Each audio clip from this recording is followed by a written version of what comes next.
Hello, good evening everyone. Good evening. Hello Labdabami. Good evening everyone beta. Hello. नमस्कार.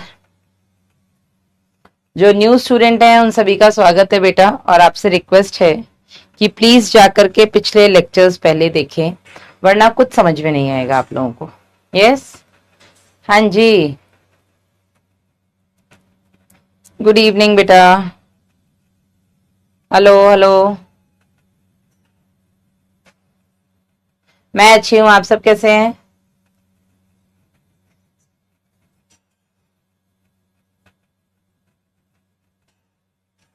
DPP 3 नहीं मिला है, आज मिल जाएगा. अगर कल नहीं अपलोड हुआ है तो आज हो जाएगा, so just don't worry. Okay, मिल जाएगा बेटा. ओके, सो ह्यूमन रिप्रोडक्शन हमारा चैप्टर चल रहा है, जिसमें आज है लेक्चर नंबर 6, और आज की क्लास में भी हम फीमेल रिप्रोडक्टिव सिस्टम को कंटिन्यू करेंगे. लास्ट क्लास में एक बार जल्दी से डिस्कस कर लेते हैं. लास्ट क्लास में हमने फीमेल रिप्रोडक्टिव सिस्टम स्टार्ट कर दिया था, although last to last class में ही कर दिया था, पर उसमें हमने केवल और केवल उसके अंदर पाए जाने वाले जो भी ऑर्गन्स होते हैं उनके नाम देखे थे. प्राइमरी सेक्स ऑर्गन्स कौन से होते हैं? एक पेयर ओवरीज, यानी कि एक जोड़ा अंडाशय, और द्वितीयक जननांग या सेकेंडरी सेक्स ऑर्गन्स में क्या आ जाता है बेटा? इसमें आ जाते हैं आपकी सहायक नलिकाएं आ जाती हैं. सहायक नलिकाओं में आपकी डिम्ब वाहिनी या फेलोपियन नलिका आ गई, गर्भाशय आ गया, बच्चादानी जिसे हम बोल देते हैं. इसमें आपकी ग्रीवा और योनि आ गए. ठीक है, ग्रीवा और योनि दोनों को मिलाकर के हम जन्म नाल या बर्थ के नाल बोल देते हैं. ठीक है, इसके अलावा बेटा अगर हम बात करें तो आपके बाह्य जननेंद्रिय हो गई. बाह्य जननेंद्रिय में बेटा 5. सबसे पहले आपका मॉन्स प्यूबिस, जिसे हम बोलते हैं जघन शैल. इसमें आ जाता है आपका बृहद भगोष्ठ, लघु भगोष्ठ, योनिच्छद और क्लाइटोरिस, जिसे हम भक्षेप कहते हैं. लास्ट बेटा इसी द्वितीयक जननांग में एक जोड़ी स्तनग्रंथियां भी आती हैं. यहां तक हमने बात कर ली थी. फिर बेटा हमने बात की थी एक एक करके इनको डिटेल में पढ़ने की. कल की क्लास में हमने इसका डायग्राम देखा था. डायग्राम होने के बाद हमने पहले अंडाशय को डिटेल में देखा कि अंडाशय जो होता है आपका एक जोड़ी होता है, श्रोणी गुहा में पाया जाता है, और श्रोणी गुहा में भी बेटा ये जो होते हैं जोड़ी, एक ये बादाम के आकार के, लगभग 2 से 4 सेंटीमीटर इनकी लंबाई होती है, ऐसे होते हैं. ये अपनी जगह पर स्थित होते हैं कुछ स्नायु की मदद से, और उनको बेटा एनसीईआरटी में नहीं बताया था, लेकिन मैंने आपको बताया था ओवेरियन और सस्पेंसरी लिगामेंट्स या स्नायु कहते हैं. ठीक है, फिर हमने देखा था बेटा कि ये जो ओवरीज होती हैं, ये यहां से ओवरी के अंदर जो जगह होती है उसको हम पीठिका बोलते हैं, जो खाली उसमें कुछ कुछ भरा होता है अंतराली संयोजी तक, उसे हम पीठिका या स्ट्रोमा कहते हैं. इस पीठिका को हम 2 भागों में विभाजित करते हैं.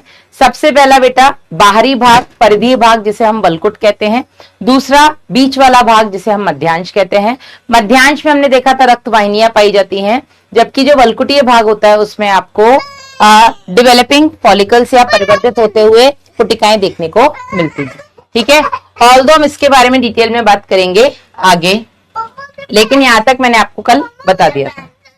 इसके बाद बेटा हमने देखा था एक एक करके सारी आपकी नलिकीय भाग, जिसमें हमने सबसे पहले देखी थी फेलोपियन नलिका. फेलोपियन नलिका जिसकी लंबाई लगभग 10 से 12 सेंटीमीटर होती है. वॉइस का इश्यू आ रहा है, रुको यार मैं फोन लेकर के आती हूँ.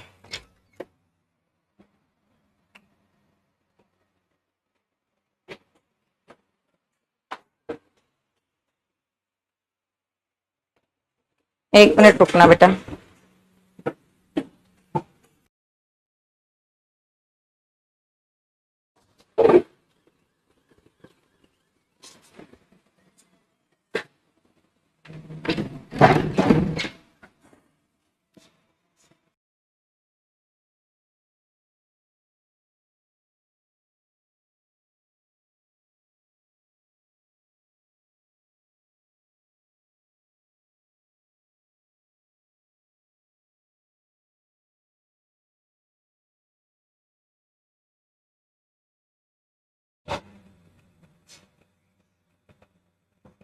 एक मिनट रुको बेटा, वॉइस का एक बार चेक करवा लेते हैं. नहीं है ऐसा कुछ? ऐसा कुछ भी नहीं है वॉइस का इशू? चलो एक बार वॉइस प्लीज देख लेना. कुछ बच्चे बोल रहे हैं, कुछ नहीं बोल रहे हैं. एक बार आप प्लीज देख लेना. ओके, तो यहाँ तक बेटा हम लोगों ने लास्ट क्लास में बात कर ली थी। फेलोपियन नलिका की हमने देखती लंबाई 10 से 12 सेंटीमीटर ये लंबी होती है। ठीक है, हमने ये भी देखा था कि जो आपकी फेलोपियन नलिका होती है इसके अलग अलग भाग होते हैं। कीपक होता है, कीपक से कुछ झल्लरी उंगलीनुमा संरचनाएं निकलती है जिसे हम झल्लरी या फिम्ब्रिये कहते हैं। ये करती क्या है बेटा, ये आपके जो अंडाशय से द्वितीय अंडा के अंडाणु रिलीज होता है इकट्ठा करके, या यूं कह लो कि ये उसको पकड़ करके अंदर ले जाती हैं। अंदर कहाँ ले जाती हैं, आपके फेलोपियन नलिका में ले जाती हैं। इसके बाद हमने देखा था कि जो दूसरा भाग था बेटा वो था आपका तुम्बिका भाग, जिसे हमने एम्पुला कहा था। एम्पुला भाग जो था बेटा ये सबसे इसका चौड़ा भाग था, और एम्पुला भाग में ही निषेचन होता है जहां पर अंडाणु और शुक्राणु आपस में मिलते हैं, जिसको हम बोलते हैं कि फर्टिलाइजेशन होता है। इसके बाद हमने देखा था इसका अगला भाग जिसको हम कहते हैं संकीर्णक। संकीर्णक बेटा जो होता है वो पथ होता है या वो भाग होता है जो तुम्बिका से लेकर के आपके गर्भाशय में जाता है, या यूं कह लो कि संकीर्णक इसका आखिरी भाग है जो जाकर के गर्भाशय में खुलता है। गर्भाशय के भी हमने 3 भाग देखे थे। गर्भाशय आपका उल्टी नाशपाती के आकार का होता है, इसका बॉडी, फंडस और गर्भाशय ग्रीवा 3 भाग होते हैं। बॉडी बेटा इसका फंडस इसका वो भाग था जहां पर अंतरोपण होता है। अब जिसको अंतरोपण क्लियर है बहुत अच्छी बात है, जिसको नहीं क्लियर है बिल्कुल भी आपको चिंता नहीं करनी है, हम अंतरोपण आने वाली क्लासेस में पढ़ेंगे। ठीक है, फिर हमने देखा था बेटा जो ग्रीवा और योनि है, ठीक है, ये दोनों मिलकर के जननाल बनाते हैं। क्यों बनाते हैं, मैंने आपको उसका कारण बताया था कि जब नॉर्मल डिलीवरी होती है, जो सामान्य प्रसव होता है, उस टाइम पर बच्चे का पूरा डेवलपमेंट जब हो जाता है तो इसी जननाल से, योनि और ग्रीवा से होते हुए बेटा वो बाहर आता है। इसीलिए हम इसको जननाल या बर्थ कैनाल कहते हैं। यहां तक सभी को क्लियर था? मेरी वॉइस में प्रॉब्लम है भाई? वॉइस तेज है, कम की जाए, कम कर दो भाई। वॉइस में प्रॉब्लम नहीं होनी चाहिए। क्या दिक्कत आ रही है? बच्चों को दिक्कत नहीं होनी चाहिए भाई।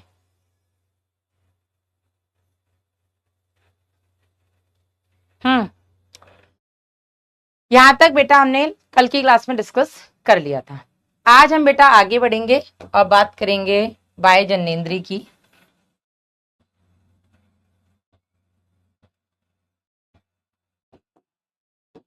हेडिंग डालिएगा बाह्य जननेंद्रिय या एक्सटर्नल जेनिटेलिया। ये जो बाह्य जननेंद्रिय या एक्सटर्नल जेनिटेलिया है, इसके अंदर हमने बोला था कि 5 भाग आते हैं। ठीक है, या 5 भागों से मिलकर के ये बना है। ठीक है, कौन कौन से हैं बेटा वो 5 भाग? तो इसमें हमने देखा था, एक था आपका जघन शैल, जिसे हम बोलते हैं मॉन्स प्यूबिस। दूसरा है बेटा आपका बृहद भगोष्ठ या लेबिया मेजोरा। तीसरा था बेटा आपका लघु भगोष्ठ, जिसे हम बोलते हैं लेबिया माइनोरा। चौथा है बेटा आपका भगशेफ, इसे हम बोलते हैं क्लाइटोरिस। और 5वां था बेटा, नाम हमने लास्ट क्लास में भी या लेक्चर नंबर 4 में भी लिखे थे, हाइमेन। ठीक है, एक बार इसको डायग्राम से समझते हैं। मैम स्कूल से मिली एनसीईआरटी चलेगी क्या बेटा? मैं 100 बार एक बात बोल चुकी हूँ, तुम लोग भी उस बात को समझने की कोशिश करो। स्कूल से मिली एनसीईआरटी अगर एनसीईआरटी जो हमने आपको बताई है उससे सिमिलर है तो बिल्कुल चलेगी, नहीं है तो नहीं चलेगी। देखो कितना सिमिलर है, मतलब कितना सिंपल है ये कहना। नहीं चलिए, अब होता क्या है बेटा,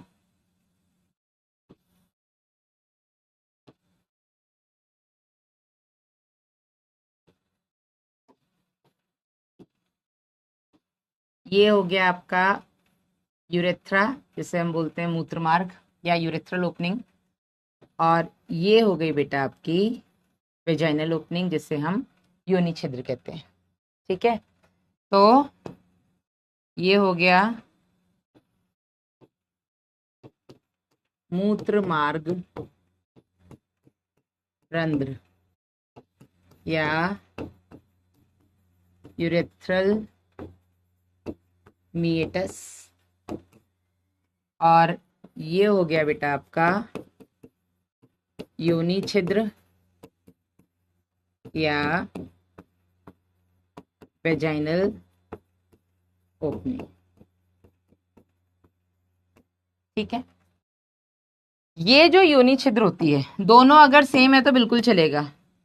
ये जो योनि छिद्र है बेटा, ये आंशिक रूप से, ये जो योनि छिद्र है ये आंशिक रूप से, पूरी तरीके से नहीं, इसका कुछ भाग जो होता है ये ढका रहता है, और जिससे मतलब ये जो ढका रहता है इसको बेटा हम बोलते हैं योनिच्छद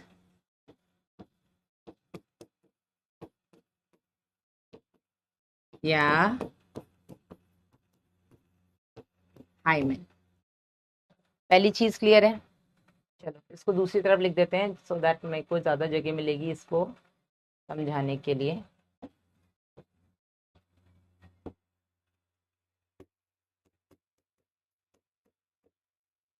योनिच्छद या हाइमेन। ठीक है, एक ही हो गया।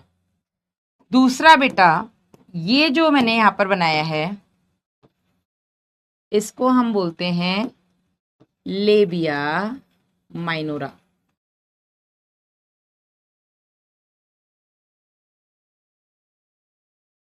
और ये लेबिया माइनोरा आगे की तरफ जहां जुड़ता है वहां पर एक आगे की तरफ उंगली नुमा संरचना होती है या बनती है, इसे हम बोलते हैं क्लाइटोरिस या भक्षेप। इसे हम क्या बोलते हैं? भक्षेप या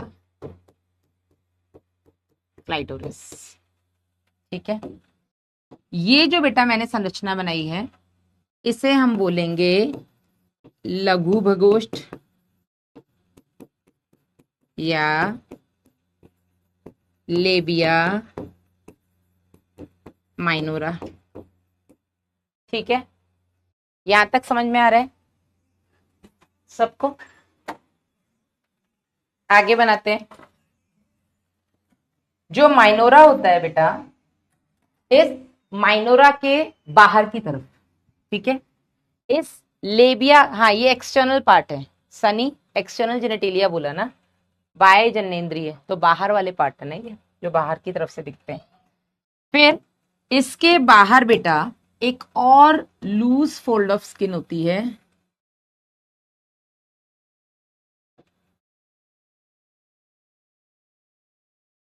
इसको हम बेटा बोलते हैं लेबिया मेजोरा या बृहद भगोष्ठ। क्या कहते हैं इसे हम? बृहद भगोष्ठ या लेबिया मेजोरा। ठीक है, और इस लेबिया मेजोरा के आगे की तरफ, ठीक है, सामने की तरफ आप बोल सकते हैं, यहां पर बेटा प्यूबिक हेयर्स देखने को मिलते हैं, फैट और स्किन।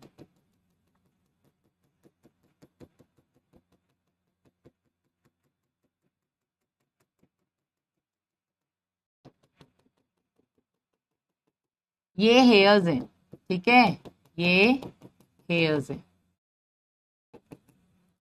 इस भाग को हम बोलते हैं बेटा आपका मॉन्स प्यूबिस यानी कि जघन। नीट 2024 से, नीट 2025 से, और इससे पहले नीट 2020 में तो नहीं, शायद 21 या 22 में भी यहां से क्वेश्चन आया हुआ है। अर्चना डायग्राम बनाना है। तुम लोग अब इतने समझदार हो जाओ, आज छठा लेक्चर है अपना, ठीक है, कि अगर मैडम कोई डायग्राम इतना शिद्दत से बना रही हैं तो वो इसलिए क्योंकि आपको भी बनाना है, ठीक है। हाँ, अगर मैडम कोई डायग्राम जल्दबाजी में बना रही हो, समझाती जा रही है, मतलब वो डायग्राम सिर्फ समझने के लिए, ठीक है। ये डायग्राम बेटा बिल्कुल बनाना है, ठीक है। चलिए, तो जगन शैलेश आपका मॉन्स प्यूबिस, ठीक है। क्या क्या पाया जाता है, अब इनको मैं एक बार हाईलाइट कर दूं। जो ये आपके 5 एक्सटर्नल जेनिटेलिया के पार्ट हैं, ठीक है। बृहद भगोष्ठ हो गया, लघु भगोष्ठ हो गया, जघन शैल हो गया, योनिच्छद हो गया,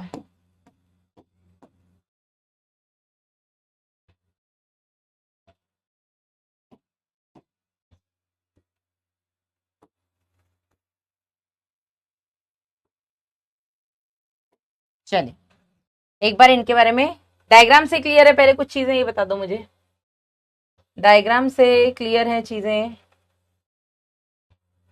यस, कुछ चीजें डायग्राम से क्लियर हैं आप सभी को। अब इनके बारे में लिख लेते हैं। नीट में बेटा यहां से कई बार क्वेश्चन पूछा जा चुका है। नीट पॉइंट ऑफ व्यू से ये डायग्राम आपका बहुत ही ज्यादा इंपॉर्टेंट है। डायग्राम नहीं, जो भी यहाँ पे मैंने नाम लिखे ये 5, यहां से बेटा आपके match the following type question आ चुका है, ठीक है ना। चलिए, तो जगन शेल क्या होता है बेटा? जगन शेल में क्या होता है, यहां पर त्वचा होती है, यहां पर फैटी टिश्यू होता है, यानी कि वसा ऊतक होता है या वसीय ऊतक होता है, और बेटा यहाँ पर हेयर्स पाए जाते हैं जिनको हम रोम बोल देते हैं, ठीक है। ये जो बेटा हेयर्स हैं, इन हेयर्स को ही हम प्यूबिक हेयर्स कहते हैं। याद करिए, लेक्चर नंबर 1 में मैंने आपको प्यूबर्टी के बारे में बताया था, किशोरावस्था, ठीक है। वहां पर मैंने बताया था कि किशोरावस्था के साथ लड़कों में लड़कियों में कुछ शारीरिक बदलाव होते हैं, कुछ इंटरनल भी बदलाव होते हैं, मतलब कुछ आंतरिक और कुछ बाह्य बदलाव होते हैं। तो बाह्य बदलाव में बेटा मैंने बताया था कि बॉयज में भी और गर्ल्स में भी, बोथ बॉयज और गर्ल्स दोनों में ही बेटा मतलब बॉडी हेयर्स तो आते ही हैं, साथ ही साथ एक्सियल और प्यूबिक हेयर्स भी आते हैं। यस चंदन, हियर नहीं, हेयर, हेयर बाल, ठीक है ना। तो एक्सियल हेयर्स वो होते हैं बेटा जो आपके अंडर आर्म्स में आते हैं, प्यूबिक हेयर्स वो होते हैं जो आपके इस पेल्विक रीजन में आते हैं, ठीक है, आपके एक्सटर्नल जेनिटेलिया के चारों तरफ आते हैं, उनको बेटा हम प्यूबिक हेयर्स कहते हैं, ठीक है। इसके बाद बेटा वृहद भगोष्ठ क्या है? वृहद भगोष्ठ बेटा पेयर्ड फोल्ड ऑफ स्किन है, ठीक है, युग्मित त्वचीय फोल्ड, ठीक है, और इसमें भी रोम पाए जाते हैं, ठीक है। ये स्किन के फोल्ड्स हैं, ठीक है, पेयर्ड फोल्ड है, मतलब 2 स्किन के फोल्ड्स हैं जो कि आपके इस यूरेथ्रल ओपनिंग और वेजाइनल ओपनिंग के चारों तरफ होते हैं, और इनमें भी बेटा हेयर्स दिखते हैं, प्यूबिक हेयर्स यहाँ पर भी पाए जाते हैं, ठीक है। लघु भगोष्ठ क्या है बेटा? ये आपकी ये आंतरिक, या ऐसे लिखिएगा, ये भी युग्मित त्वचीय फोल्ड्स जो मूत्र मार्ग व योनि रंध्र के चारों ओर उपस्थित होती है, ठीक है। क्लाइटोरिस क्या होता है बेटा? ये एनसीईआरटी में गलत लिखा है, मैं यहां पर करेक्ट कर रही हूं। जब मैं एनसीईआरटी पढ़ाऊंगी तब भी मैं यहां पर बताऊंगी, एनसीईआरटी में ये चीज गलत लिखी हुई है, ठीक है। थोड़ी देर के लिए मैं बेटा आपकी चैट ऑफ करूंगी। भक्षेप या क्लाइटोरिस क्या होता है बेटा? आपके लघु भगोष्ठ या दोनों ओर के लघु भगोष्ठ अग्रभाग में मिलकर, इसको नीचे लाना पड़ेगा यार,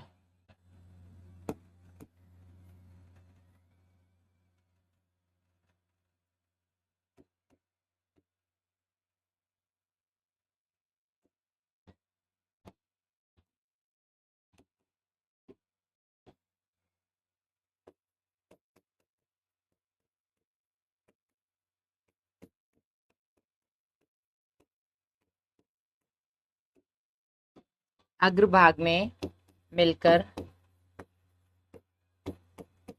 अंगुली नुमा संरचना बनाते हैं।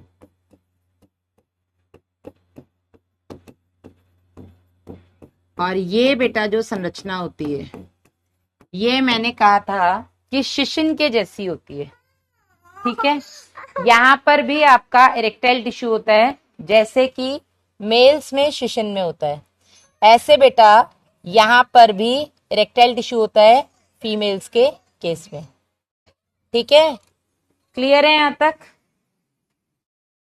सभी को? यहां तक सभी को क्लियर है? चलो आगे बढ़ते हैं बेटा। लास्ट तो यहां पे मैं लिख दूं, ये शिशिन के होमोलोगस को हिंदी में क्या बोलते हैं? समजात।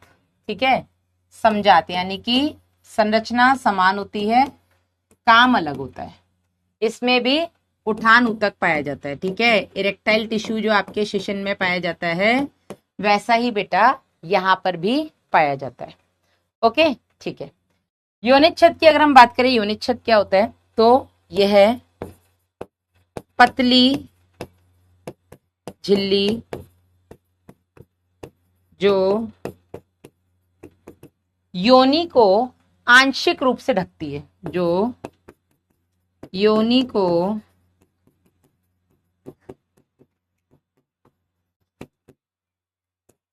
आंशिक रूप से ढकती है और सामान्यतः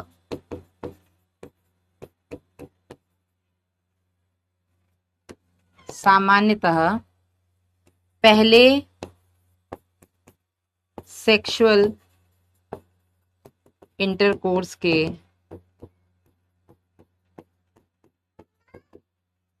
दौरान इट्स सिंड्रोम टूटती है।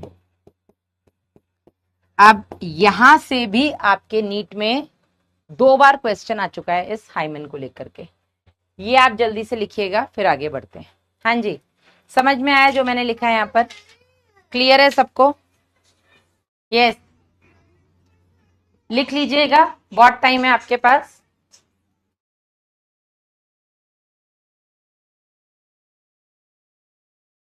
Check under the bed. No?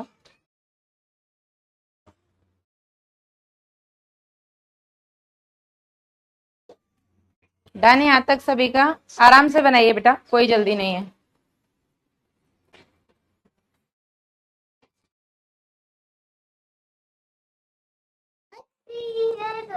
Don't enter my room, okay? You can play here. Yes. Done?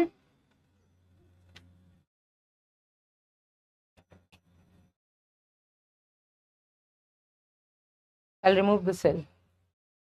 If you'll trouble me, I'll remove the cell. Get out.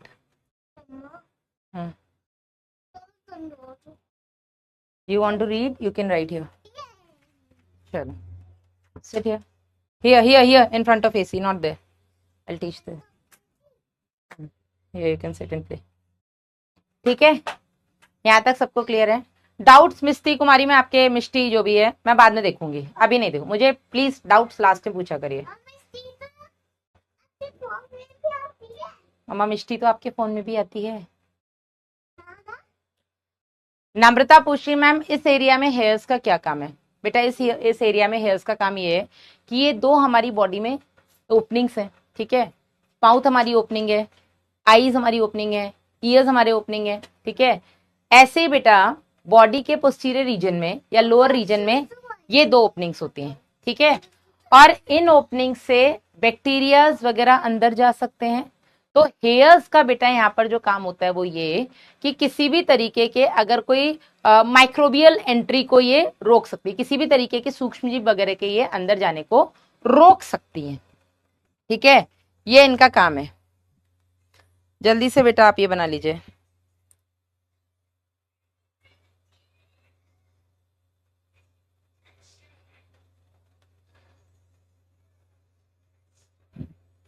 अब यहीं पर मैं आपको थोड़ा सा यहाँ पे एक्स्ट्रा कुछ बताना चाहूंगी, वैसे तो आपके सिलेबस में नहीं है लेकिन फिर भी बता देती हूँ।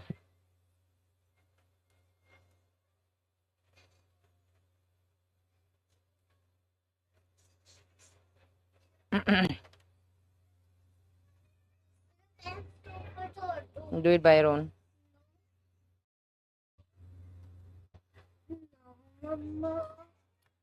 एक मिनट, सबका हो गया ना? क्योंकि अब मैं जो यहाँ पे ऐड करूंगी बेटा वो आउट ऑफ एनसीईआरटी है और एज सच वहां से क्वेश्चन नहीं आएंगे, लेकिन आपको पता होना चाहिए, ठीक है। यहाँ पर कुछ सहायक ग्रंथियां भी पाई जाती हैं। जैसे हमने बोला था मेल्स के केस में सहायक ग्रंथियां कौन सी है बेटा? आपकी प्रोस्टेट हो गई, एक जोड़ी शुक्राशय हो गया, और एक जोड़ी आपका क्या बोलते हैं उसको, काउपर या बल्बोरेथ्रल ग्रंथि हो गई। इसी तरीके से फीमेल्स के केस में भी कुछ सहायक ग्रंथियां होती हैं जिनका जिक्र एनसीईआरटी में नहीं किया गया है, लेकिन मैं आपको यहाँ पर बता देती हूँ, ठीक है। मैम वेजाइनल ओपनिंग क्या होती है? कौन पूछ रहा है? प्रफुल्ल। कुछ तो बेटा तुम्हारे सच में डाउट्स हैं जो मुझे समझ में आते हैं, कुछ तुम्हारे सिर्फ बकैती है जो मुझे समझ में नहीं आती है, ठीक है ना। वास्तव I am not talking to you. यहां पर बेटा छोटी सी एक जोड़ी और वेजाइनल ओपनिंग के दोनों तरफ एक जोड़ी, यहां पर भी बेटा एक जोड़ी ओपनिंग पाई जाती है, ठीक है। अब ये जो ओपनिंग्स हैं जो वेजाइनल ओपनिंग के चारों तरफ होती है बेटा, इनको हम बोलते हैं बार्थोलिन्स ग्लैंड। क्या बोलते हैं इनको हम? बार्थोलिन्स ग्रंथि या बार्थोलिन्स ग्लैंड, ठीक है। दो है ना, एक जोड़ी। इसी तरीके से मूत्र मार्ग के दोनों तरफ भी बेटा एक जोड़ी ग्रंथि होती है और इसे हम बोलते हैं स्कीन्स या पैरा यूरेथ्रल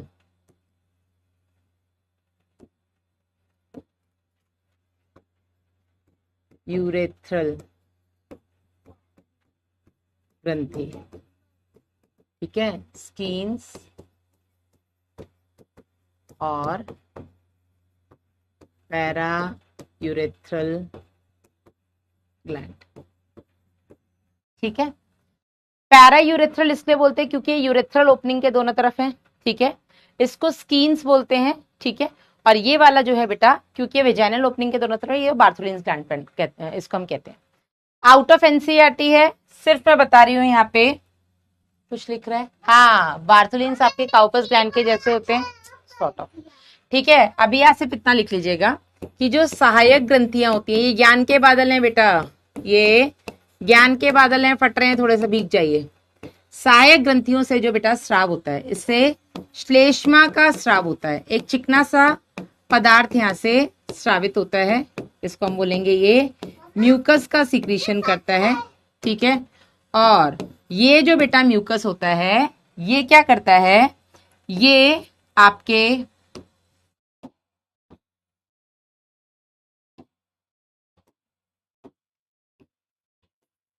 सेक्सुअल इंटरकोर्स के दौरान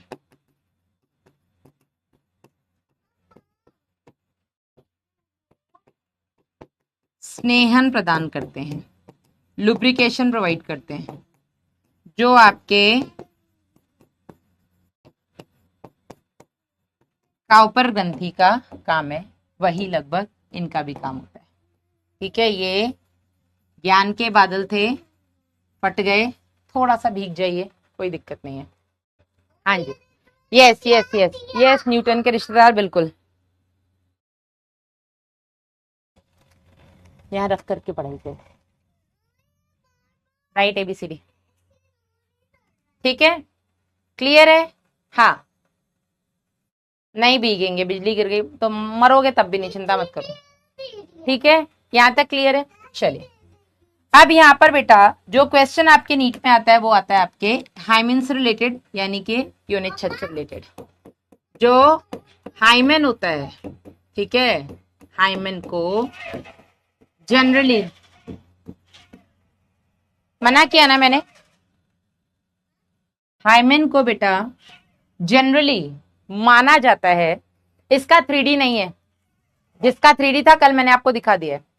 हाइमेन को जनरली ऐसा माना जाता है, जो मैंने यहां पर लिखाया, कि एक पतली सी झिल्ली होती है जो योनि को आंशिक रूप से रखती है, कंप्लीटली नहीं रखती है। अच्छा ये बताओ, अगर योनि पूरी तरीके से ढकी होगी, ठीक है, तो हर महीने जो मेंस्ट्रुअल ब्लीडिंग हो रही है फीमेल्स के केस में, आर्तव चक्र जो हो रहा है, जो ब्लीडिंग हो रही है 3 से 5 दिन 7 दिन की, अगर बेटा योनिच्छद पूरी तरीके से योनि को कवर करके रखेगा तो ब्लड बाहर कैसे आएगा?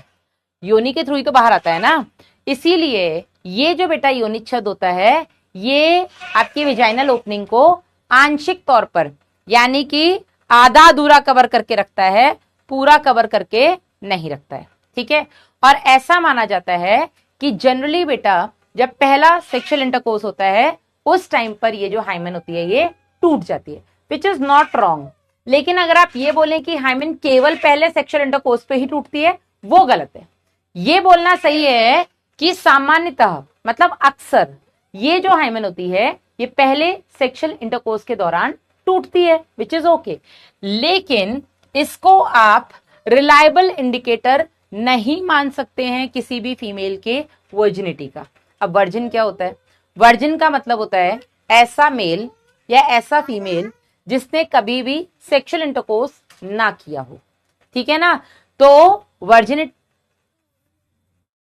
वर्जिन होना मतलब ऐसा मेल या ऐसा फीमेल जिसने कभी भी सेक्सुअल इंटरकोर्स नहीं किया है, उसको विल कॉल वर्जिन, या हिंदी में हम उसको कौमारी कह देते हैं, ठीक है ना। तो ऐसा माना जाता है कि क्योंकि ये हाइमेन पहले सेक्सुअल इंटरकोर्स के दौरान जनरली टूटती है, इसीलिए जनरली जो लोग हैं उनके दिमाग में ये कि अगर कोई फीमेल में पहले सेक्सुअल इंटरकोर्स के दौरान ब्लीड नहीं हो रहा है, क्योंकि हाइमेन टूटेगी तो ब्लीडिंग होगी ना, बेशक थोड़ी ऊपर होगी। अगर पहले सेक्सुअल इंटरकोर्स के दौरान ब्लीडिंग नहीं हो रही है, इसका मतलब वो वर्जिन नहीं है, इसका मतलब वो पहले किसी के साथ सेक्सुअल इंटरकोर्स बना चुकी है, ठीक है। पर ऐसा सच नहीं है, ठीक है। तो योनिच्छद को कौमार्य का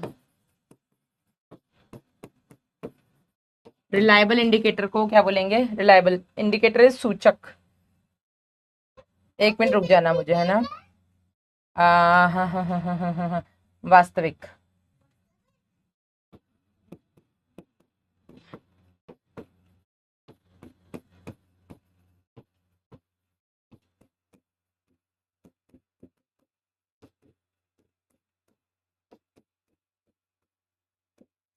नीट में आ चुका क्वेश्चन है ये, असर्शन रीजन भी आ चुका है, direct NCERT line based question भी आ चुका है, ठीक है।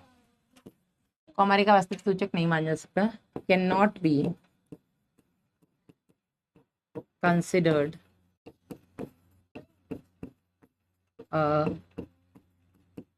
Reliable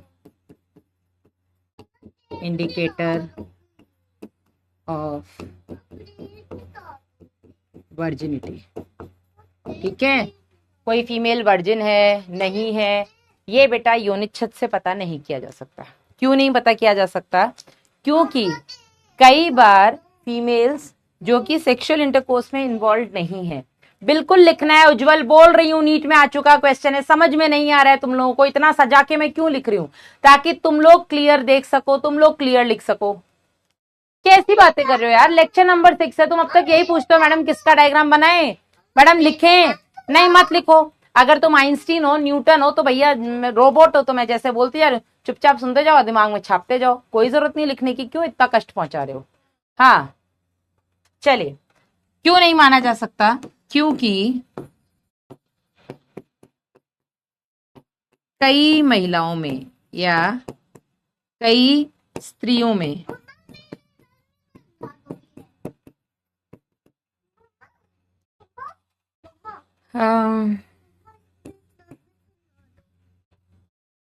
down. I gave you a notebook, na? After class, I can do that, na? After class, huh? Yes or no? Yes or no? क्योंकि कई स्त्रियों में पहले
अभी आ रही है वॉइस?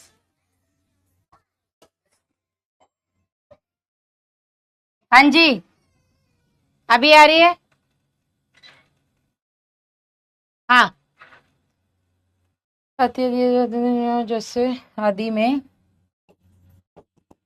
शामिल हूँ या टैम्पून्स और मेंस्ट्रुअल कप का इस्तेमाल करती। ये लिखो, इसको मैं डिटेल में समझाऊंगी, जल्दी से इसको लिख लो। अभी डिटेल में समझाऊंगी, एक बार प्लीज लिख लीजिएगा, प्लीज। हाँ जी,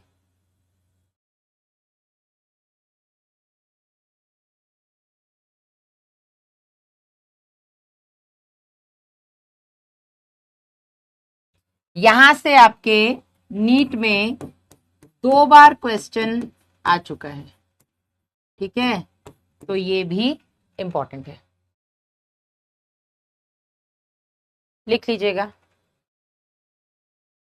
टैम्पून्स और मेंस्ट्रुअल कप्स क्या होते हैं? एक बार मैं थोड़ी देर के लिए ना कैमरे को ऑफ करूंगी, पर आपको मेरी आवाज आती रहेगी, ठीक है। अभी आप लोगों भूत हूं मैं वाले जोन में रहिए थोड़ा सा। आपको मेरी आवाज आ रही है, बस आपको दिखेगा नहीं। क्यों नहीं दिखेगा? उसका रीजन है बेटा, मैं कुछ इमेजेस निकाल रही हूँ, ठीक है, सो दैट आपको चीजें क्लियर हो सके। टैम्पन्स, एक मिनट है ना, menstrual cups and sanitary napkins, yes. Images में जाते हैं हम। This is okay.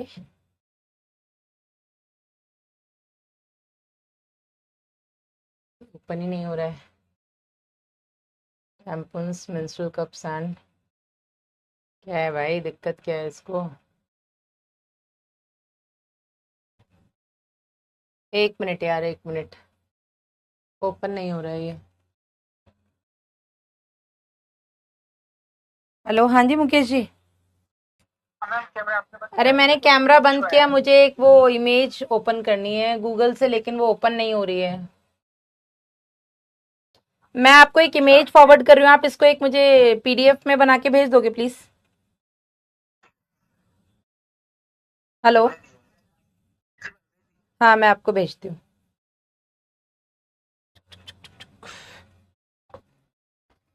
यस, एक मैं ना मंगवा रही हूँ, रुको, तब तक आप लोग ये लिख लो जिसने नहीं लिखा है, सो दैट मैं आपको चीजें क्लियर कर सकूँ। Tampons, menstrual cups and pads, images में जा करके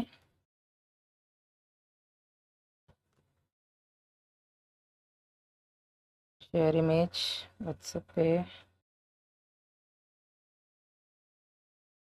एक मिनट रुकना बेटा, बस एक मिनट।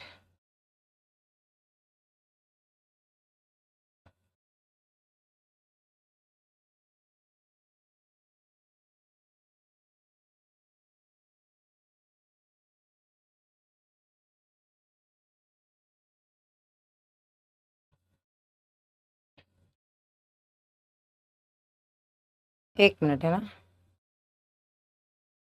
एक मंगवा लेती हूँ ना, जो चीजें आपको क्लियर हो जाएंगी। लिख लिया आप लोगों ने?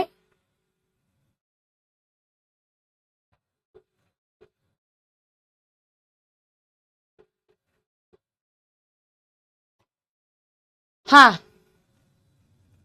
कैमरा क्यों बंद किया मनीष? उसका रीजन है, मेरे साथ ना 2 बार चोट हो चुकी है। एक बार यकीन के बैच में और एक बार अर्जुना के बैच में। जब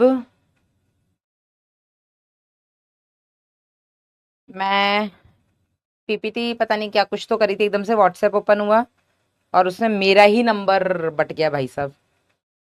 तो तब से मैं थोड़ी सी सतर्क रहने की कोशिश करती हूँ,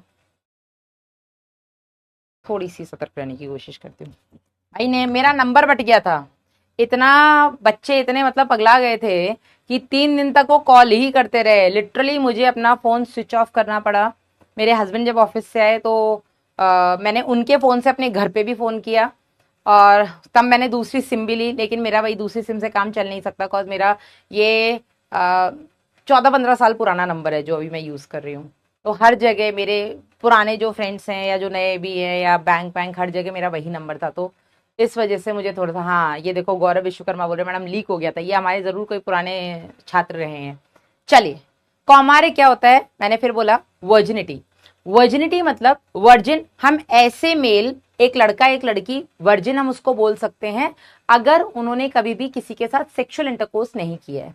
ठीक है, एक कॉमन टर्म है वर्जिन का मतलब ऐसा व्यक्ति जिसने कभी भी सेक्सुअल इंटरकोर्स नहीं किया है। ठीक है, सेक्सुअल इंटरकोर्स क्या होता है बेटा? बहुत सिंपल टर्म से बोले तो जिसने कभी सेक्स नहीं किया है। ठीक है, चलिए, तो हाइमेन को फीमेल्स के केस में कौमार्य के लिए ऐसा, जो अनपढ़ लोग हैं, इवन पढ़े लिखे भी जिनकी छोटी मानसिकता है, उनका ये मानना है कि अगर किसी लड़की के साथ सेक्सुअल इंटरकोर्स करने पर, उस लड़की को पहली बार इंटरकोर्स करने पर अगर उसको ब्लीडिंग नहीं होती है, मतलब वो वर्जिन नहीं है, मतलब इससे पहले भी वो किसी के साथ सेक्सुअल इंटरकोर्स कर चुकी है। और इसके चलते बेटा कितने ही घर टूटे हैं। अब तो फिर भी लोग थोड़े से सतर्क हो गए हैं, लोग पढ़ लिख गए हैं, तो फिर भी इस चीज को चलो मान लेते हैं। ठीक है, बाकी ये भी है कि बेटा अब थोड़ा सा जमाना भी ऐसा हो गया है कि लोग इस चीज को भी एक्सेप्ट करते हैं कि ठीक है भैया, रहा होगा उसका कोई या रही होगी उसकी कोई, अपने को फर्क नहीं पड़ता, बस जब तक अपने साथ है अपने साथ बिल्कुल वो ऐसी रहे कि बस मेरी। ठीक है ना? हाँ, ब्रेकअप होने के बाद या हमसे जुड़ने से पहले किसी के साथ रही हो तो रही हो, ठीक है भैया, जमाना खराब है, क्या कर सकते हैं। लेकिन हाँ, फिर भी ऐसा माना जाता था। अभी मेरी आपको आवाज आ रही है? थोड़ी देर सुनाई नहीं देगा, ठीक है ना? मतलब सॉरी, थोड़ी देर दिखाई नहीं देगा क्योंकि वो मैंने इमेज मंगवाई है, उसको अपन डाउनलोड कर रहे हैं, व्हाट्सएप खुलने में टाइम लग रहा है। तो वर्जिन होना मतलब ऐसा मेल या ऐसा फीमेल जो कभी किसी के साथ सेक्सुअल इंटरकोर्स में इन्वॉल्व नहीं हुआ है। और ऐसा माना जाता था कि अगर किसी लड़की के साथ फर्स्ट टाइम सेक्सुअल इंटरकोर्स करने पर उसको ब्लीडिंग हो रही है, मतलब उसकी हाइमेन टूटी है, और हाइमेन टूटी है, ब्लीडिंग हुई है, मतलब कि वो लड़की पहली बार आपके साथ सेक्सुअल इंटरकोर्स कर रही है। ठीक है, लेकिन अगर उस लड़की को ब्लीडिंग नहीं हो रही है पहली बार सेक्सुअल इंटरकोर्स करने पर, इसका मतलब ये कि ये पहले भी किसी के साथ सेक्सुअल इंटरकोर्स जैसी चीजें कर चुकी है। और इसके चलते कितने घर परिवार टूटे हैं, कितनी लड़कियों पर लांछन लगे हैं। ठीक है, तो ये है बेटा आपके मेंस्ट्रुअल कप्स वगैरह, जो भी मैं आपको समझाऊंगी। उससे पहले हम यहाँ पर आते हैं। तो ये समझ में आ गया क्या होता है वर्जिनिटी। तो हाइमेन को फीमेल्स में वर्जिनिटी का एक रिलायबल सूचक यानी कि एक रिलायबल इंडिकेटर माना जाता था कि अगर किसी फीमेल में फर्स्ट टाइम इंटरकोर्स होने पर ब्लीडिंग हो रही है, मतलब उसकी हाइमेन टूटी है, मतलब ये वर्जिन थी, बस मेरे साथ ही ये सबसे पहले इन्वॉल्व हुई है। और अगर किसी फीमेल को सेक्सुअल इंटरकोर्स होने पर ब्लीडिंग नहीं हो रही है, इसका मतलब ये हो सकता है पहले भी, हो सकता है क्या, ऐसा मान ही लिया जाता था कि पहले भी किसी के साथ सेक्सुअल इंटरकोर्स कर चुकी है, तो ये वर्जिन तो नहीं है, इसने मुझे धोखा दिया है, ऐसा वैसा। ठीक है ना? तो एक्चुअल में ये स्टेटमेंट गलत है। हाइमेन को कौमार्य यानी कि वर्जिनिटी का वास्तविक सूचक नहीं माना जा सकता। क्यों नहीं माना जा सकता? क्योंकि कई लड़कियों में even after first sexual intercourse hymen रह जाती है। पहली बार सेक्सुअल इंटरकोर्स होने पर हाइमेन नहीं टूटती है कई सारी गर्ल्स में, दूसरे बार में टूट जाती है, तीसरे बार में, पहली बार में हमेशा टूटे इसकी कोई गारंटी नहीं है। और कई बार बेटा फीमेल्स जो कि सेक्सुअल इंटरकोर्स कभी सेक्सुअल इंटरकोर्स में इन्वॉल्व नहीं हुई हैं, उसके बाद भी उनकी हाइमेन ब्रेक हो जाती है अगर वो फीमेल बहुत ज्यादा फिजिकल एक्टिविटीज में इन्वॉल्व रही हो, जैसे उसने बहुत ज्यादा साइकिलिंग की हो, वो बहुत ज्यादा हॉर्स राइडिंग करती रही हो, ठीक है, या वो एथलेटिक एक्टिविटी यानी कि रनिंग वगैरह जिसने बहुत ज्यादा किया हो, ऐसी लड़कियों में बेटा हाइमेन सेक्सुअल इंटरकोर्स के बिना ही टूट जाती है। या बेटा आजकल, अच्छा ये आप सबको पता है, सैनिटरी नैपकिन्स, लड़कियों को तो सबको पता ही होगा, ठीक है, सैनिटरी नैपकिन्स गर्ल्स को जब पीरियड्स होते हैं उस टाइम पर सैनिटरी नैपकिन्स का यूज किया जाता है। एक बात हम सब कर दो, तो सबको पता होगा, लेकिन सैनिटरी नैपकिन के, अब वैसे तो बहुत बढ़िया चीज है, ठीक है ना, लेकिन इसके कुछ साइड इफेक्ट्स हैं। क्या है इसके साइड इफेक्ट्स या इसके कुछ ड्रॉबैक्स हैं? ड्रॉबैक्स इसके ये हैं कि अगर ये लीकेज हो गया तो स्टेनिंग, कपड़े खराब हो गए, ठीक है, अगर बहुत ज्यादा हैवी ब्लीडिंग है तो हर 2-3 घंटे, 2-3 घंटे भी नहीं, कभी कभी तो इतनी ज्यादा हैवी ब्लीडिंग होती है कि हर 1-1.5 घंटे में भी पैड चेंज करने की नौबत आ सकती है। तो 1-1.5 घंटे में दिमाग में तो रहता है यार 3-4 घंटे में कर लेंगे, एक बार चेक कर लेंगे, ठीक है। तो उस टाइम पे बेटा स्टेनिंग होना मतलब कि कपड़े खराब हो सकते हैं, कपड़ों में दाग लग सकते हैं खून वगैरह के, तो ये बेटा इसका ड्रॉबैक है। अब इससे बचने के लिए मार्केट में एक नई चीज आई है, टैम्पून्स। ये टैम्पून्स आप देख रहे हैं, ये कॉटन का रोल होता है। आई एम नॉट श्योर आप में से कितने लोगों ने टैम्पून्स देखे हैं, ठीक है। टैम्पून्स कॉटन के रोल्स होते हैं और इसके पीछे ये धागा सा लगा होता है, ठीक है।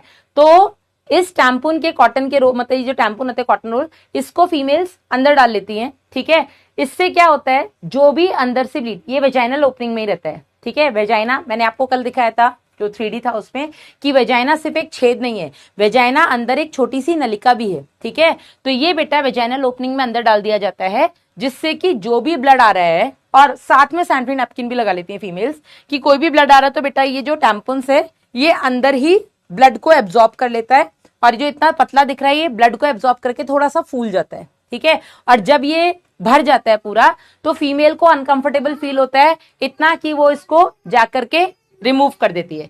ये जो बाहर की तरफ आपको थ्रेड लटका हुआ दिख रहा है, आई गिव यू बेटा, ये जो थ्रेड आपको लटका हुआ दिख रहा है, ये थ्रेड बाहर ही रहता है, और जब इसको निकालना होता है तो थ्रेड से पकड़ के खींच दिया जाता है, ठीक है। तीसरा बेटा जो तरीका है आज की डेट में मार्केट में अवेलेबल है, ये है मेंस्ट्रुअल कप्स। अब टैम्पून्स और सैनिटरी नैपकिन जो होते हैं ये यूज एंड थ्रो होते हैं, आपने यूज किया और इसको आपने फेंक दिया जैसे ये खराब हुए। लेकिन तीसरा बेटा जो तरीका मार्केट में अवेलेबल है मेंस्ट्रुअल ब्लीडिंग के टाइम पे अपनी केयर करने का, वो है मेंस्ट्रुअल कप्स। इनको भी बेटा अंदर वेजाइनल ओपनिंग में डाल दिया जाता है, और ये कप है, इनके अंदर वो सारा का सारा जो ब्लड है वो इकट्ठा होता रहता है, और जैसे ही कप भर जाता है आप इसको फेंक करके, जो भी इसमें ब्लड भरा है उसको फेंक करके इस कप को वापस से धुल करके बोलते हैं क्या, सैनिटाइज, वो क्या बोलते हैं, स्टेराइल करके रख लिया, क्या बोलते हैं उसको एग्जैक्टली, देखो मुझे वर्ड ही नहीं याद आ रहा है, स्टेरलाइज करके वापस से रख दिया जाता है। तो कप्स जो होते हैं ये बार बार यूज किए जा सकते हैं, लेकिन जो टैम्पून्स और नैपकिन्स होते हैं इनको आप यूज एंड थ्रो यूज करिए। नहीं बेटा इनसे कोई पेन नहीं होता है निशा। और मुझे अगर कोई पूछे कि मैडम इनमें से क्या यूज करना चाहिए, तो मैं आपको ये सजेस्ट करूंगी कि ये ठीक है, ये तो आप सब यूज करते ही हैं, लेकिन इसके साथ आप ये भी यूज करें, अच्छा है।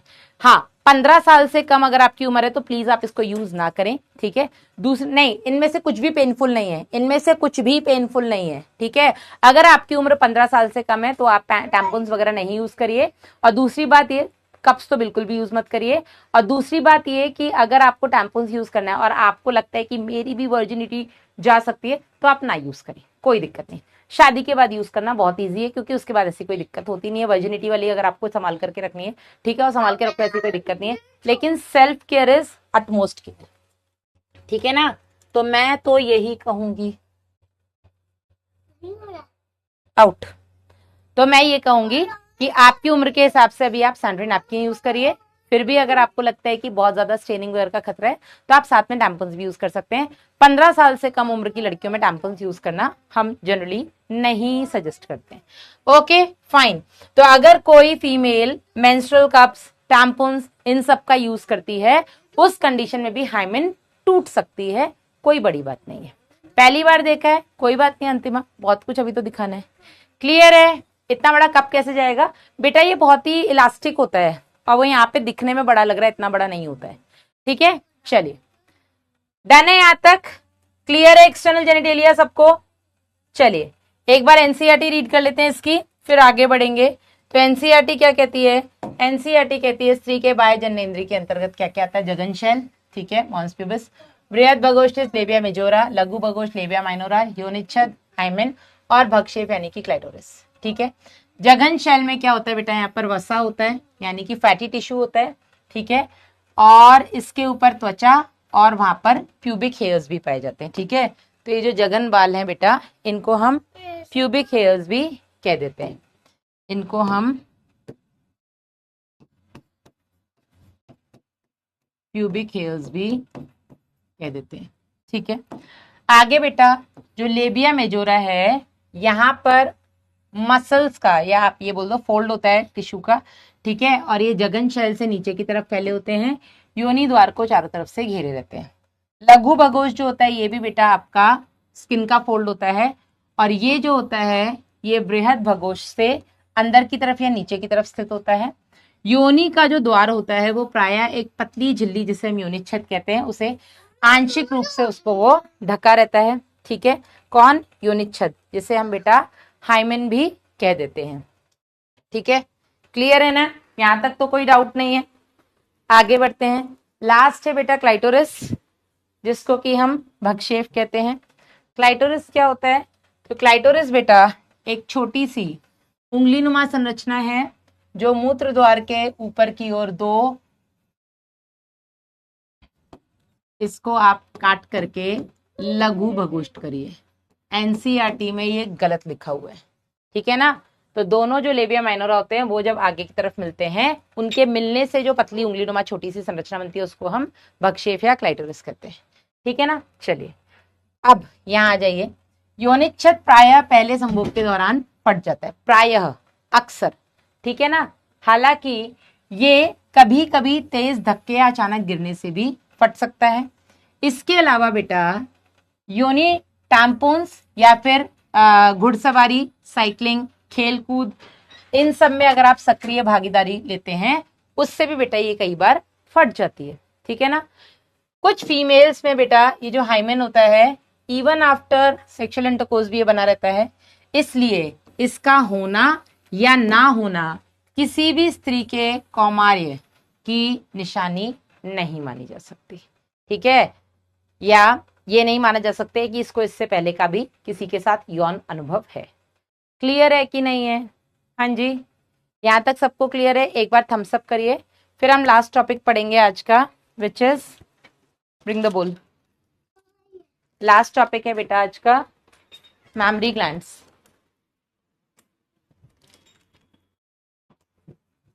एक बार थम्स अप कर दिए। Yes Kajal, sit there Vasu, not on my carpet, not on my carpet. Yes, हाँ जी।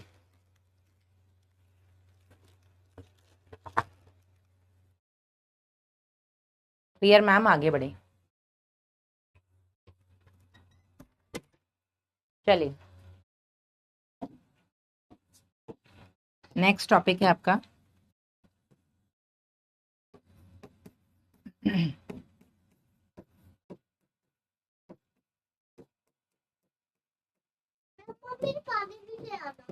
go and bring your sipper, it's on dining table।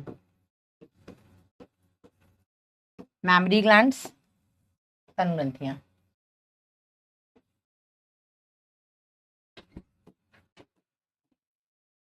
अच्छा, memory glands, active memory glands बेटा ह्यूमन फीमेल्स की एक क्या बोलेंगे कैरेक्टरिस्टिक फीचर है। एक्टिव मैमरी ग्लैंड्स मेल्स में भी होते हैं, है ना, लेकिन एक्टिव नहीं होते मेल्स में, एक्टिव फीमेल्स में होते हैं। ठीक है ना? और जो मैमरी ग्लैंड्स होते हैं बेटा, ये लिखिएगा, एक जोड़ी सक्रिय स्तन ग्रंथियां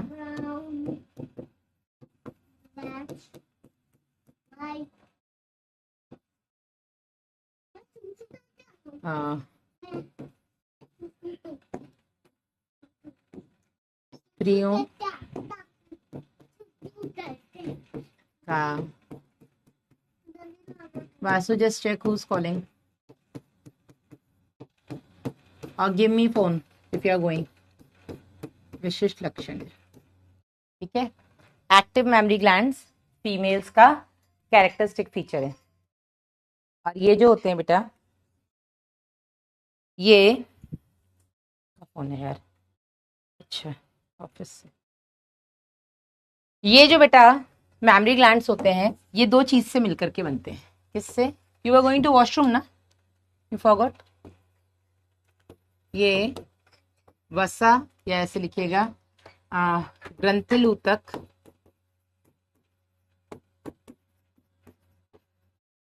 और variable amount of fat. Variable मतलब कम या ज्यादा, इसकी हिंदी एक बार मैं देख लेती हूँ। वेरिएबल अमाउंट ऑफ फैट को हिंदी में क्या बोलेंगे?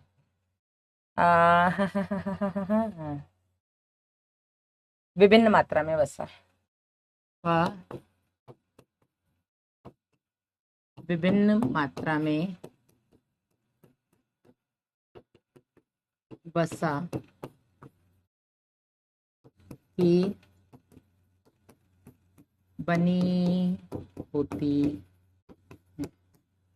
ठीक है, एक जोड़ी सक्रिय स्तनग्रंथियां स्त्रियों का, और आप इसको बोल दो तनी, है ना, मैमल्स। ठीक है, मैमल्स को हम मैमल्स क्यों बोलते हैं? क्योंकि उनके पास मैमरी ग्लैंड्स होते हैं। ठीक है, चैट ऑफ कैसे कर दूं? यहाँ से स्लाइड मैप ही गायब हो चुका है। 1 मिनट, है ना, 1 मिनट, जस्ट 1 मिनट। हाँ हाँ हाँ हाँ, ठीक है। स्लाइड मैप कैसे ऑफ हो गया यार? मैंने तो ऑन किया था। 1 मिनट रुकना। Do it on your own, do it on your own, you are disturbing me again again, you just do it. या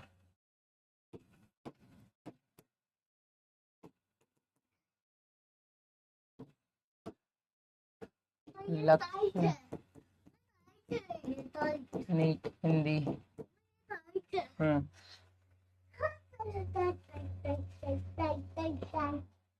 2027 subject zoology schedule.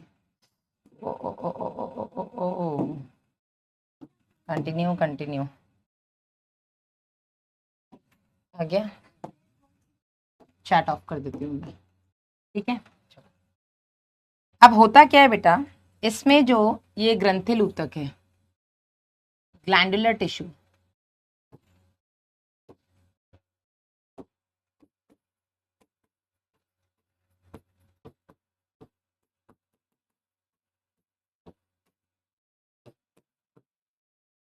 Variable amount of fat, और ये जो ग्लैंडुलर टिश्यू है बेटा, ये 15 से 20 पालियों में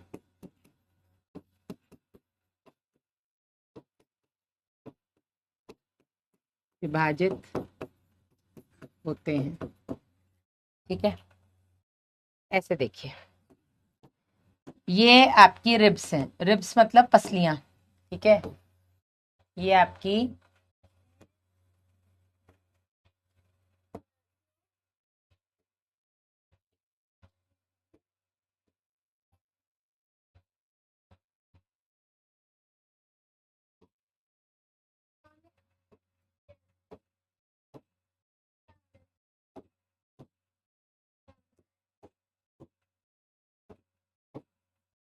यहाँ पर आपकी पसलियां, हमारे पास 12 जोड़ी पसलियां होती हैं।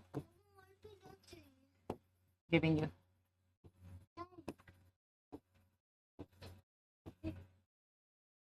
हम साइड से देख रहे हैं, तो साइड से आपको केवल पसलियों का ये एक सिरा दिखेगा। ठीक है, सिरा भी हम नहीं कहेंगे, पसलियों का मतलब कुछ भाग दिखेगा, पीस दिखेंगे, आप ये बोल सकते हैं। ठीक है, ये आपकी पसलियां हो गई। ठीक है, इन पसलियों के आगे यानी इन रिब्स के आगे यहाँ पर बेटा जो पेशी पाई जाती है, इसको हम बोलते हैं पेक्टोरलिस मेजर। ठीक है, ये आपके यहाँ पर भी दी हुई है। ठीक है, ये पीछे आपकी पसलियां होगी, पसलियों के आगे बेटा आपकी ये पेक्टोरलिस मेजर नाम की एक पेशी पाई जाती है, जो आपकी छाती में पाई जाती है। ठीक है, तो इसको हम बोलते हैं पेक्टोरलिस मेजर। ये हो गई बेटा आपकी पेशी या मसल, पेक्टोरलिस मेजर। ठीक है, अब इस पेक्टोरलिस मेजर के ऊपर आपका फैटी टिश्यू होता है, और बेटा यहीं पर होता है ग्रंथिल ऊतक। ठीक है, यहां पर बेटा आपका फैटी टिश्यू भी है, और इसी में पाई जा रही है बेटा आपकी ग्रंथिल ऊतक। ठीक है, ग्रंथिल ऊतक मैंने क्या बोला, आपकी 15 से 20 पालियों में विभाजित है। यहां पर मैंने 3 पालियां दिखा दी। ठीक है, इन पालियों के अंदर बेटा छोटी छोटी कूपिकाएं होती हैं।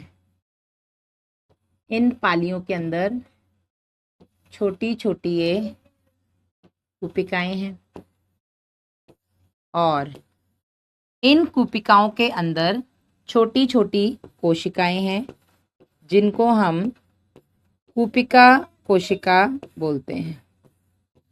क्या बोलते हैं इनको हम? कूपिका कोशिका।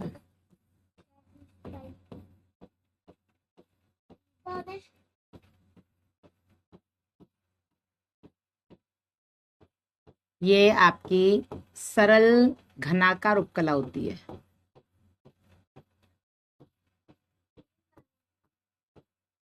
ठीक है, तो ये क्या हो गई? कूपिकाएं, या इन्हें हम बोल देंगे एल्वियोली या एल्वियोलाई। और इसके अंदर बेटा पाई जाने वाली कोशिकाओं को हम बोलते हैं कूपिका कोशिकाएं या एल्वियोलर सेल्स। ये जो बेटा कूपिका कोशिकाएं होती हैं, ये वो सेल्स हैं जो दूध बनाने का काम करती हैं। ठीक है, तो ये जो बेटा एल्वियोलर सेल्स हैं, ये दुग्ध उत्पादन करती हैं। ये क्या करती हैं? ये मिल्क का फॉर्मेशन करती हैं, मिल्क फॉर्मेशन करती हैं। ठीक है, और ये जो भी दूध बना रही हैं, यहां पर, इसको मैं हल्के पीले रंग से यहाँ पे दिखाती हूँ, यहां पर बेटा इसको हम बोलते हैं अवकाशिका।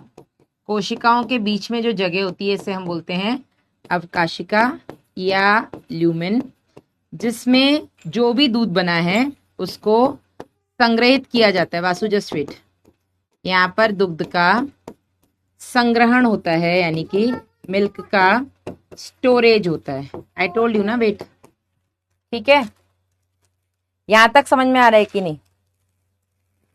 यहां तक समझ में आ रहा है? चैट एक बार मैं ऑन कर रही हूं, ये समझ में आया कि नहीं?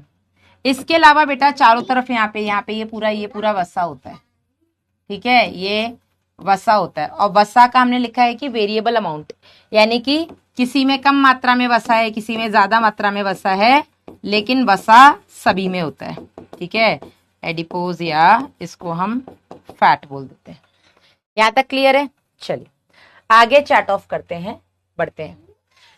ये जो कूपिकाएं हैं, इन कूपिकाओं से दुग्ध लेकर के निकलने वाली जो नलिकाएं हैं, इन नलिकाओं को हम मेमोरी ट्यूब्यूल्स या स्तन नलिकाएं बोलते हैं।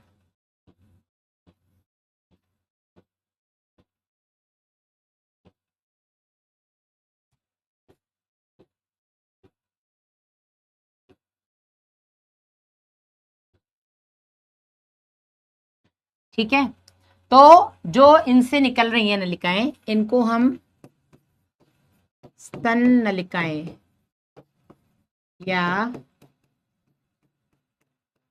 मेमोरी ट्यूब्यूल्स कह देते हैं।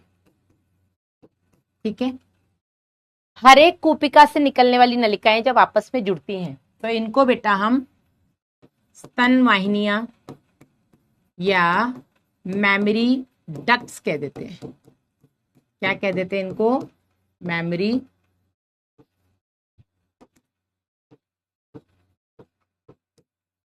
डक्ट्स कहते हैं।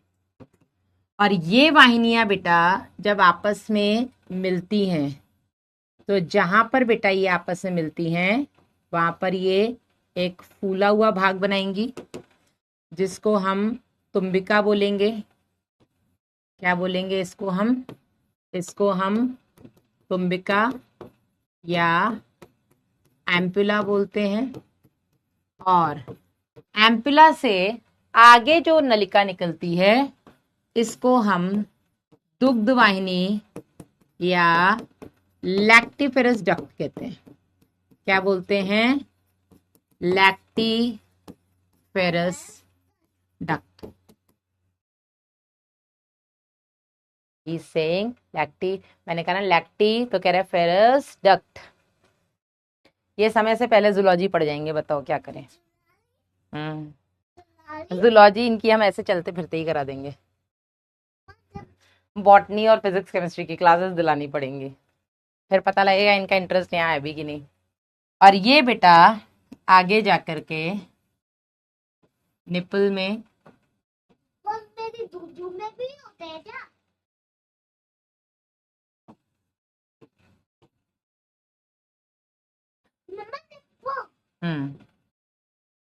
उसमें ये खुलती है, ठीक है ना, क्लियर है।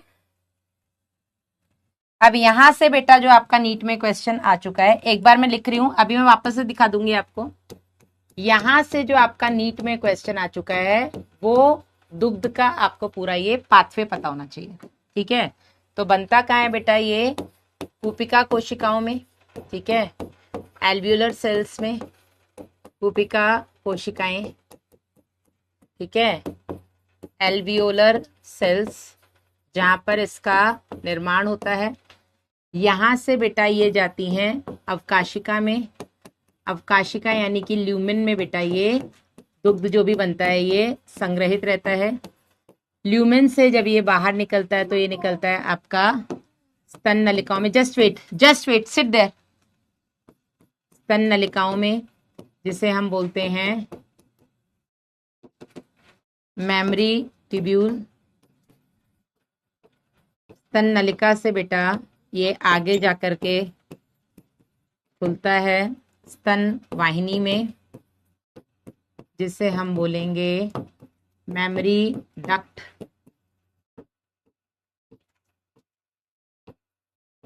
स्तन वाहिनी से बेटा ये आगे जाकर के खुलता है तुम्बिका में, एम्पुला, और यहां से बेटा ये खुलता है दुग्ध वाहिनी में, जिसे हम बोलेंगे लैक्टिफेरस डक्ट। और यहां से बेटा ये बच्चा इसको पीता है।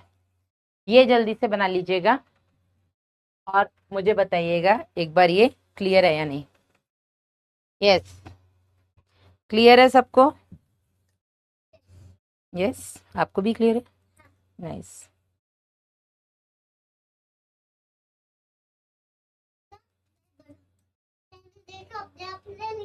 Okay,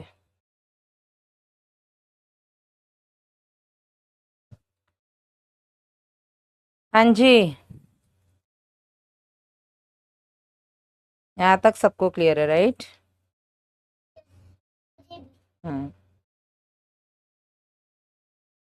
done.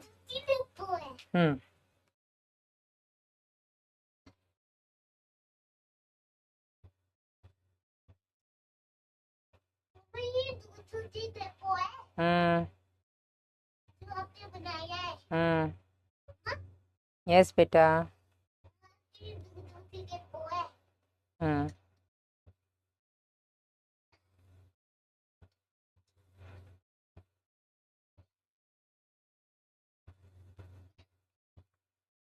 ठीक है,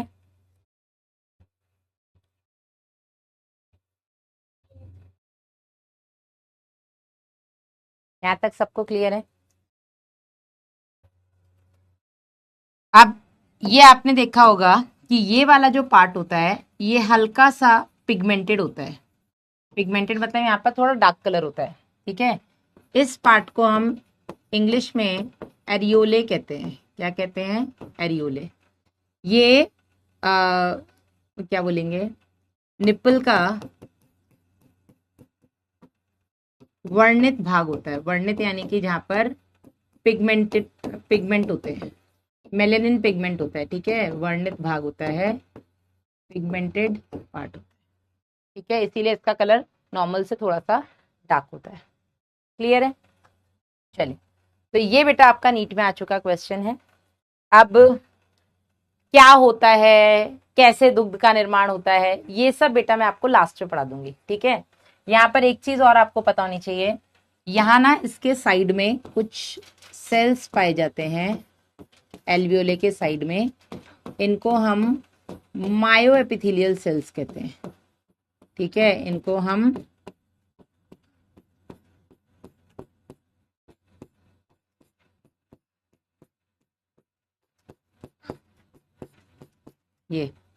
इनको हम मायो एपिथेलियल सेल्स कहते हैं। ठीक है, जो स्तन ग्रंथियां होती हैं बेटा, इस पर जब तक गर्भ धारण नहीं होता है तब तक ईस्ट्रोजन का प्रभाव रहता है। ठीक है, एस्ट्रोजन फीमेल्स के केस में जैसे ही किशोरावस्था शुरू होती है, यानी कि 12-13 साल के आसपास, ठीक है, जैसे ही फीमेल्स में मेंस्ट्रुअल साइकिल आनी शुरू होती है, वैसे ही बेटा उनमें एस्ट्रोजन और प्रोजेस्टेरोन हार्मोन निकलते हैं। तो जो एस्ट्रोजन हार्मोन होता है बेटा, वो एस्ट्रोजन हार्मोन इसकी वृद्धि करवाता है। ठीक है, और गर्भावस्था के टाइम पे, यानी कि प्रेगनेंसी के टाइम पर प्रोजेस्टेरोन और प्रोलैक्टिन इसके ऊपर काम करते हैं। ठीक है, तो यहां पे मैं अलग से लिख देती हूं कि सामान्य अवस्था के दौरान इनकी जो वृद्धि होती है उसमें एस्ट्रोजन के कारण, या आप लिख लो इन पर एस्ट्रोजन का प्रभाव रहता है। ठीक है, और गर्भावस्था के दौरान, प्रेगनेंसी के टाइम पर, गर्भावस्था के दौरान मैमरी ग्लैंड्स पर प्रोजेस्टेरोन और प्रोलैक्टिन का प्रभाव रहता है।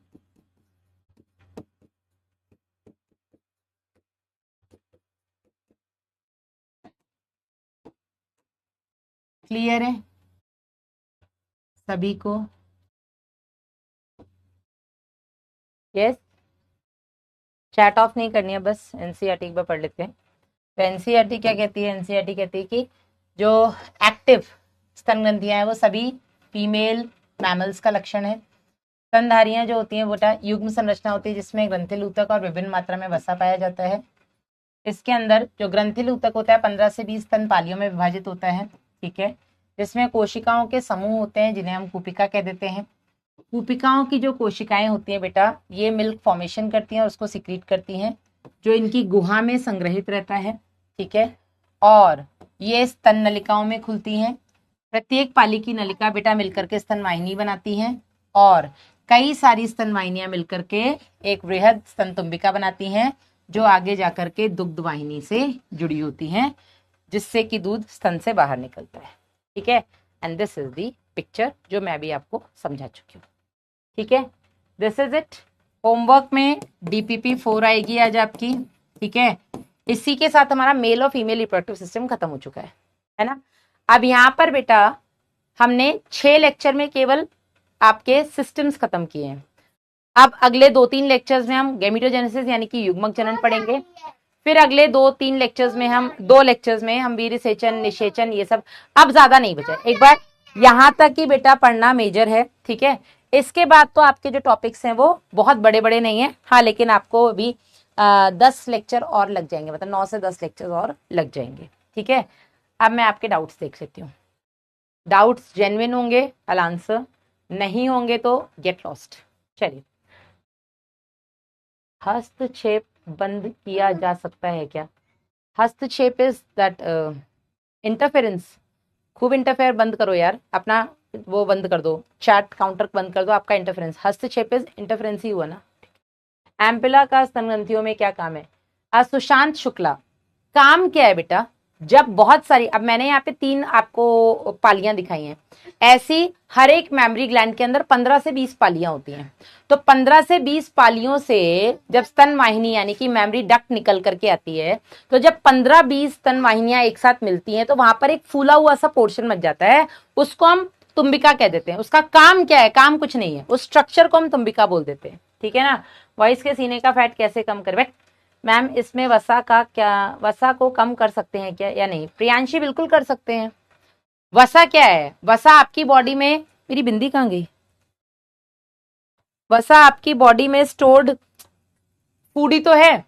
खाना मत खाओ, एक्सरसाइज करो, ये वसा कम हो जाएगा, पेट कम करना है, पेट में भी तो फैट है, यहाँ पे भी फैट है, ठीक है, बाजू में फैट है, हिप्स में फैट है, थाइज में फैट है, जहां कहीं भी आपकी बॉडी में फैट है, अगर आपको फैट कम करना है तो फैट कम करने के लिए अपन एक्सरसाइज ही तो करते हैं, ठीक है, और क्या करते हैं, तो बिल्कुल कर सकते हैं।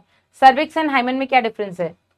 सर्विक्स बेटा नलिका है, ठीक है, सर्विक्स आपके यूट्रस का लोअर पार्ट है और उसकी एक नलिका है सर्वाइकल कैनाल जिसको हम बोलते हैं, जो वेजाइना के साथ मिलकर के आपका बर्थ कैनाल बनाती है, यहां से बच्चा बाहर आता है। हाइमेन वेजाइना को आंशिक रूप से ढके हुए है, ठीक है ना, ये सर्विक्स है, ठीक है, ये सर्विक्स है और ये वेजाइना है, ठीक है, ये इसको हम बोल देंगे ग्रीवा नाल या ग्रीवा नलिका, और ये हो गई बेटा आपकी योनि यानी कि वेजाइना, ठीक है। जो हाइमेन है बेटा, ये हाइमेन इसको आंशिक रूप से ढकती है योनि को, समझे कि नहीं? हाँ, आगे पिगमेंटेड क्या होता है नम्रता? पिगमेंटेड मतलब जहां पिगमेंट है, यानी आपकी स्किन का कलर क्या है, किसी का एकदम व्हाइट है, किसी का ब्राउन है, किसी का डार्क ब्राउन है, तो आपकी स्किन का कलर किसकी वजह से होता है? पिगमेंट की वजह से होता है। हमारे स्किन कलर के लिए जो रिस्पॉन्सिबल पिगमेंट है उसको हम मेलेनिन बोलते हैं। क्या बोलते हैं? मेलेनिन नाम का एक वर्णक है बेटा जो हमारी स्किन के कलर के लिए रिस्पॉन्सिबल है। पिगमेंट यानी कि वर्णक। आपके आईज के कलर के लिए भी मेलेनिन ही रिस्पॉन्सिबल है। अगर आईज में बहुत ज्यादा मेलेनिन है तो आपकी आईज का कलर ब्लैक है, थोड़ा कम है तो ब्राउन, और कम है तो ब्लू, और कम है तो ग्रीन, ठीक है ना। तो पिगमेंट वर्णक होते हैं और हमारी बॉडी में मेलानिन पिगमेंट बनाने वाली कोशिकाओं को हम मेलानोसाइट्स कहते हैं। क्लास 11th में अगर आप लोग जाकर के पढ़ेंगे पीनियल ग्रंथि, पीनियल ग्रंथि के अंदर पीनियल ग्रंथि से निकलने वाले हार्मोन को हम मेलेटोनिन कहते हैं। उसका बहुत इंपॉर्टेंट रोल होता है इन सब में, ठीक है ना। कब तक ब्रेस्ट का साइज बढ़ता है? जो ही ब्रेस्ट साइज कभी भी बढ़ सकता है, ठीक है। ब्रेस्ट साइज प्रेगनेंसी के टाइम पर और ज्यादा बढ़ता है क्योंकि वो अंदर मिल्क का फॉर्मेशन वगैरह स्टार्ट हो जाता है ना। प्रेगनेंसी के बाद जब तक बच्चा दूध पीता है तब तक ब्रेस्ट का साइज बढ़ा हुआ रहता है। जब बच्चा दूध पीना बंद कर देता है तो ब्रेस्ट का साइज धीरे धीरे कम होने लग जाता है, ठीक है। अब बाकी आपके ऊपर है, अगर बॉडी में फीमेल्स की बॉडी में फैट का डिपोजिशन या तो हिप रीजन में होता है, वेस्ट रीजन में होता है, ठीक है। तो ब्रेस्ट का साइज मरते दम तक भी बढ़ सकता है। और एक मतलब अगर आपका बॉडी स्ट्रक्चर आप सही रखेंगे, वॉक एक्सरसाइज ये सब रखेंगे तो ब्रेस्ट का साइज नहीं बढ़ेगा, ठीक है। बाकी हाँ, किशोरावस्था से बेटा शुरू होता है तो वो एक 17-18 साल तक तो इंक्रीज होता ही है और लगभग वैसा ही रहता है अगर आपकी बॉडी में बहुत ज्यादा फैट डिपॉजिट नहीं हो रहा है। प्रेगनेंसी के टाइम पर बेटा वो बढ़ता है, ठीक है। जब तक बच्चा दूध पिएगा तब तक बढ़ेगा, उसके बाद कम। मैम मैंने एक लड़के के फैट होता है बेटा, फैट है अरसद, फैटी है। अगर फीमेल मेल्स के केस में इसका ना फैट के अलावा ना जो मेल्स एक ड्रग्स होते हैं, जो लोग नशा करते हैं ना ये ड्रग्स वगैरह का, उनमें जो स्टेरॉइड एनाबॉलिक स्टेरॉइड्स कुछ होते हैं ड्रग्स जो हम पढ़ेंगे आगे ह्यूमन हेल्थ एंड डिजीज में, अगर मेल्स बहुत ज्यादा एनाबॉलिक स्टेरॉइड्स का नशा करते हैं उस कंडीशन में भी उनका जो ब्रेस्ट रीजन मतलब जो उनका चेस्ट रीजन होता है वो फीमेल्स जैसा हो जाता है, ठीक है। इसके अलावा भी बेटा बहुत ज्यादा फैट का डिपोजिशन होगा तो ब्रेस्ट में होगा ही होगा, ठीक है। वर्णित पिगमेंट किसे कहते हैं बेटा? वर्णक इज पिगमेंट, और पिगमेंट मैंने आपको बता दिया। मैम अगर किसी लड़की के पीरियड्स आने से पहले फॉर्सली सेक्स एंट्रोक्स, ये बेटा मैं आपका समझी नहीं। इज दिस सम टर्म और व्हाट जो मुझे नहीं पता है? मैं इसकी फोटो ले लेती हूँ, अगर ऐसा कोई टर्म है तो मैं देख लूंगी, मुझे नहीं पता है बेटा ये। या तो just wait, let me take photo इसका ना, कुछ ऐसा है क्या टर्म? चलो देख लेते हैं, मुझे नहीं पता है। वल्वा किसे कहते हैं? यस, बहुत अच्छा क्वेश्चन। जो एक्सटर्नल जेनिटेलिया होता है बेटा इसी को हम वल्वा भी कह देते हैं, ठीक है। ये अपना अच्छा पूछा, भूल गई थी मैं बताना। ये जो एक्सटर्नल जेनिटेलिया है बेटा इसी को हम वल्वा भी कह देते हैं।